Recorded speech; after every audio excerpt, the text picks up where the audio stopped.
Hi guys, I am Adhya, and those who don't know me, I scored 93 percentage in my class 10th, and currently I'm in class 11th and I have taken commerce with applied maths. So in this video I'm going to tell you resources which I have used in my class 10th that helped me to score 90 plus marks. So let's get into this video.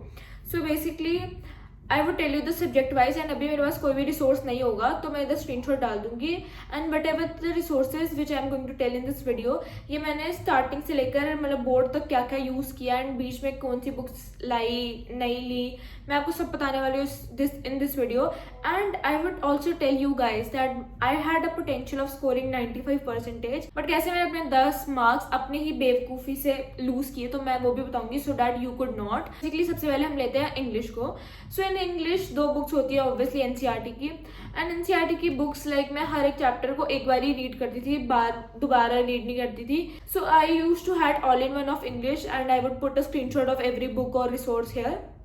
तो ये मेरे पास book होती थी, and जब भी मेरे को exam होता था तो ऑब्वियसली मैं एक बार ही वापस इसमें जो चैप्टर्स की शॉर्ट में समरीज दी हुई होती है वो पढ़ लेती थी, प्लस मैं इनके जो बैक एक्सरसाइज क्वेश्चन आंसर्स दिए होते हैं वो रीड कर लेती थी. And I do not use to learn English, obviously English कौन ही लर्न करता है, बट इससे ये होता था that I could know that how to frame answers, and this would help you to to actually examine that how to frame answers in an actual examination. तो मैं बस ये करती थी. Now next subject is Hindi. तो मैं तुम्हें बता देती हूँ डैट हिंदी की मैं जाती थी ट्यूशन, लाइक मैंने हिंदी के लिए ट्यूशन लगाई हुई थी एंड वो मेरे घर के पास थी. तो मैम की एक उन्होंने बुक बना के दी थी, बट उसमें सिर्फ क्वेश्चंस प्रैक्टिस थे, लाइक उसमें ऐसा कुछ नहीं था. सो बेसिकली मैंने हिंदी का I swear to God I have not used NCERT even. मैंने हिंदी एनसीईआरटी कभी पढ़ी नहीं है, क्योंकि एनसीईआरटी में चैप्टर्स बहुत बड़े होते थे और मैं नहीं पढ़ पाती थी इतने बड़े, क्योंकि मुझे बहुत बोरियत होती थी. मैं समझ लेती थी ऑनलाइन या अपनी मैम से वीडियो में जैसे तैसे मैं समझ लेती थी. And after that I use to read that summary from all in one in Hindi. तो मैंने हिंदी की भी सिर्फ ऑल इन वन ही ली थी, एंड अपनी मैम की बुक मैं सिर्फ क्वेश्चन सॉल्व करने के लिए करती थी, वो भी एंड के मंथ में. बाकी मैंने वो लिया था. अब वो बुक मेरे पास नहीं है क्योंकि वो भी ऑब्वियसली मैंने किसी को दे दी हुई है, but yes I would highly recommend you to use all in one जो कि मैंने की थी. एंड मैं समरी पढ़ती थी एंड ऑब्वियसली क्वेश्चन देख लेती, क्वेश्चन आंसर्स बैक एक्सरसाइज के भी उसके भी रीड करती थी, लर्न वन कुछ नहीं करती थी. Now next subject which was my favourite I would से लाइक दैट, क्योंकि अभी फिलहाल वो मेरा लीस्ट फेवरेट बन गया इस मैथ्स, क्योंकि 10th की maths was so easy, was so nice, was so fun. तो 10th मैथ्स के लिए मैंने क्या क्या रिसोर्सेज यूज़ किए I would tell from starting. So मैं बता देती हूँ मैथ्स की मैं ट्यूशन जाती नहीं थी, मतलब ट्यूशन वाले सर आते थे, एंड मैंने पहले 3 महीने के लिए मैथ्स और साइंस की ट्यूशन लगाई थी, जिसमें मेरा इतना सिलेबस तो ऑब्वियसली पूरा नहीं कवर हुआ होगा, 2-3 चैप्टर्स ही हुए थे. सो मैथ्स के लिए what I use to do कि मैंने आराम बैच लिया हुआ था, तो मैं शोभित भैया के सारे लेक्चर्स देख लेती थी हर एक चैप्टर के. And after that I would go with first NCERT. मैं पूरी एनसीईआरटी निकालती थी, एंड जिस क्वेश्चन में डाउट है वो तो ऑब्वियसली गूगल इन सब चीज़ों से समझ ही लेता है बंदा.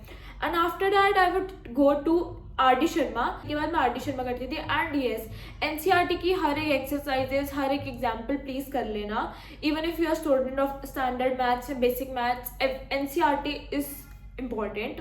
प्लस मैं जाती थी आर डी शर्मा में, like I did not buy any other book except NCERT and R D Sharma. And R D Sharma was तो माई मेन बुक. मैं हर एक पेपर में आर डी शर्मा करके जाती थी. And those who don't know that I score 93 in my class 10th in maths. And मेरे 7 marks कैसे lose हुए बस obviously of my mistake which I would tell you in the end. जो मैंने तुम्हें बताया था मेरी बेवकूफ़ी से हिंदी और मैथ्स में मेरे मार्क्स लूज हो गए, वो मैं तुम्हें एंड में बताऊंगी. एंड हिंदी की स्टोरी जिधर मेरे हिंदी में मार्क्स कटे हैं ना वो बहुत फनी है, तो मैं तुम्हें एंड में बताती हूँ. Yes I would highly recommend you कि जनवरी में शोभित भैया 15 days 15 सीरीज लाती है, जिसमें 6-7 घंटे का वो होता है. जिन बच्चों ने कुछ नहीं पढ़ा होता वो उनके लिए होता है बेसिकली, बट हम भी देख सकते हैं फॉर क्वेश्चन प्रैक्टिस. तो मैं ये नहीं करती थी कि मैं 6-7 घंटे बैठ के वो पूरी वीडियो देखूँ हर एक चैप्टर की, ऐसा नहीं होता था. लाइक मैं तो स्क्रीनशॉट डाल दूंगी, ऐसे होते थे, ठीक है. तो मैं उनकी पूरी क्लास 11 o'clock या 12 o'clock तक खत्म हो जाती थी रात के, तो मैं वो पीडीएफ देखती थी, वो उसी वक्त अपलोड हो गई होती थी. एंड मैं पीडीएफ से जो क्वेश्चन मुझे लगता था कि मुझे नहीं आते, I use to practice it every day.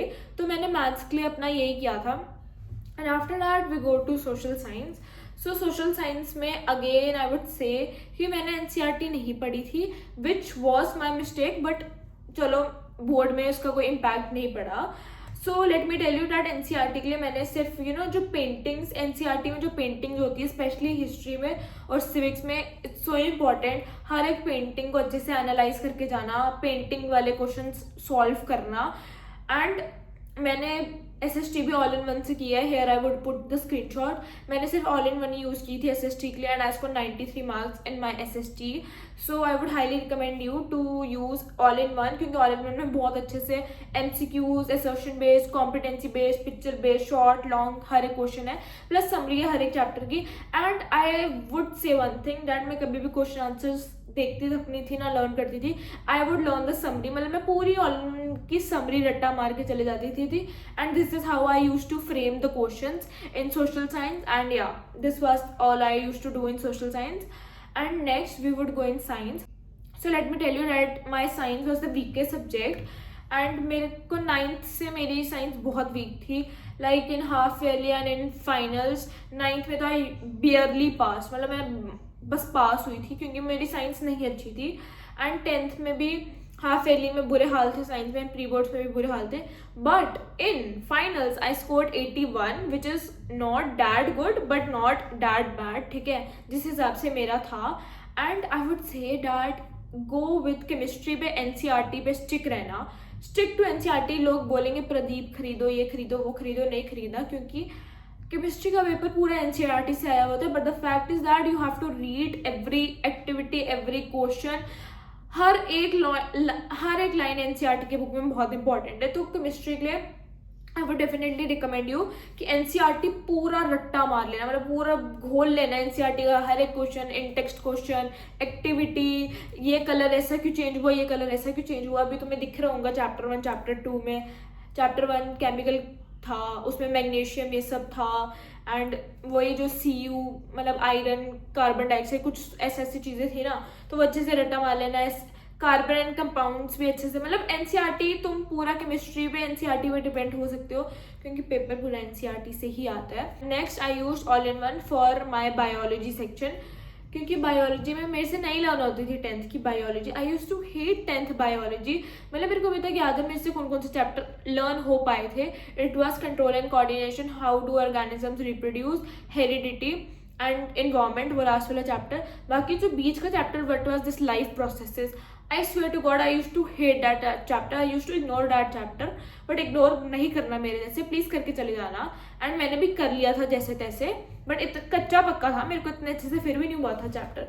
So I would definitely recommend you all in one से करके जाना. अच्छा ऑल इन वन में उतना ही मटीरियल है जितना एक्चुअल पेपर में चाहिए होता है, एंड एनसीईआरटी के हिसाब से ही मटीरियल है.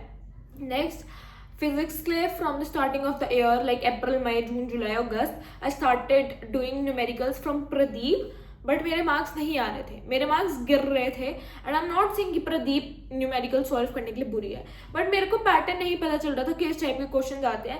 सो I highly highly highly recommend you to use MTG of science. Here I would put screenshot. मैं भी पहले सोचती थी भाई ये क्या ही है MTG में से.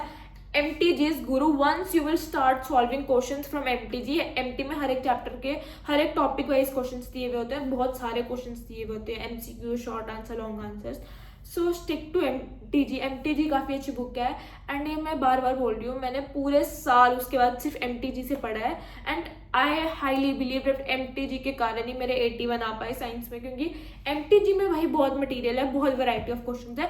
एंड वही क्वेश्चन है जो CBSE में एक्चुअली आते हैं. And it would help you to know कि किस टाइप के क्वेश्चन आते हैं. So I highly recommend you to buy MTG for science. उसमें केमिस्ट्री, फिजिक्स, बायो तीनों है. So obviously. एंड लास्ट बात आती है एडिशनल सब्जेक्ट की. तो मेरा एडिशनल सब्जेक्ट था AI. एंड AI में मेरे मार्क्स आए 97 which I know is the highest of all, जितने भी सब्जेक्ट्स थे. एंड AI मैंने थोड़ा बहुत पढ़ना शुरू कर दी थी जनवरी से, क्योंकि मुझे पता था कि मुझे आगे जाके मुश्किल होगी, क्योंकि पूरी बुक रखनी थी पेपर के टाइम पे और हमें सिर्फ एक ही छुट्टी मिली हुई थी फॉर AI. तो मैंने पूरी मतलब जैसे तैसे मैंने किया AI का भी. And now I will tell you the mistake that I have done that made me lose my 10 marks. तो फर्स्ट पेपर मेरा मैथ्स का था. एंड मैं बहुत पैनिक थी, मैं हद से ज़्यादा पैनिक थी। आई स्टिल रिमेंबर, मैं एग्जाम हॉल के अंदर गई, अभी तक मुझे पेपर भी नहीं मिला हुआ है, my hand was shivering. Ma'am ने रोल नंबर शीट दी जिसमें हम अपना रोल नंबर फिल करें, मतलब शीट मिल चुकी थी हमें बट क्वेश्चन पेपर नहीं मिला था, just to fill our section, मतलब अपना नेम डिटेल्स फिल करने के लिए। And I swear to God, मैं लिख नहीं पा रही, मेरे हाथ कांप रहे, literally my hands was shivering at that time. So I was so panicked कि आई रिमेंबर कि मैंने पूरा मैथ्स का पेपर फटाफट किया, पर मेरे को 4 मार्क्स का क्वेश्चन नहीं आता था और एक 3 मार्क्स का नहीं आता था। इस वजह से मेरे 7 मार्क्स कट गए, जो कि होते हैं 93, ऑब्वियसली मेरे मार्क्स आए। सो आई वुड टेल यू कि अच्छे से लीनियर यानी क्वेश्चंस का ग्राफ करके जाना, क्योंकि वो ग्राफ का क्वेश्चन था एंड वो 4 मार्क्स का था। एंड मेरा जो 3 मार्क्स वाला गलत हुआ था क्वेश्चन, ठीक है, वो मेरे को आता था बट मेरे को उस मोमेंट पे सब भूल गया था, क्योंकि मैं ब्लैंक हो रही थी बिकॉज ऑफ पैनिक, एंड वो मुझे भूल गया। नहीं तो आई had a potential of scoring at least 97 तक मार्क्स, या। एंड इन हिंदी में तो मैंने बहुत सारी स्टूपिड मिस्टेक की है हिंदी में, like I score 90 while I had the potential of scoring 95 आराम से, but still I scored 90। And मेरे प्री बोर्ड में भी पता तुम्हें 69 मार्क्स आए थे आउट ऑफ 80 दोनों प्री बोर्ड्स में। एंड देखो बात पता क्या हुई कि हमें क्वेश्चन दिया था राइट सूचना लेखन ऑन बाढ़ पीड़ित, मतलब जो लोग बाढ़ से पीड़ित है। And I swear to God, मुझे वो वर्ड पता क्या सुनाई दिया, मतलब उस मोमेंट पे मैं बहुत पैनिक कर गई थी। हिंदी का पेपर इतना लेंथी होता है एंड टाइम तब कुछ 30 मिनट्स बच रहे होंगे और मेरा बहुत रहता था पेपर, तो मैंने वो इंटरप्रेट किया राइट अ सूचना ऑन बाढ़ पीड़ित, मतलब जो लोग बाहर जाते हैं ना पीने, मैंने वो उस पर सूचना लिख के आई हूँ मैं पूरी। एंड 5 मार्क्स तो मेरे कटे ही होंगे, क्योंकि एग्जामिनर भी देख के गुस्से में आ गया होगा, भाई इस बंदे ने लिखा क्या है, मतलब हमने बाढ़ पूछा तो इसने बाढ़ के बारे में लिख दिया। And that was the mistake that I have done. Yes guys, that was all about today's video. I hope you like it. If you really did, so please like to my video and subscribe to my YouTube channel. I will meet you guys on my next video. Till then, take care and bye bye.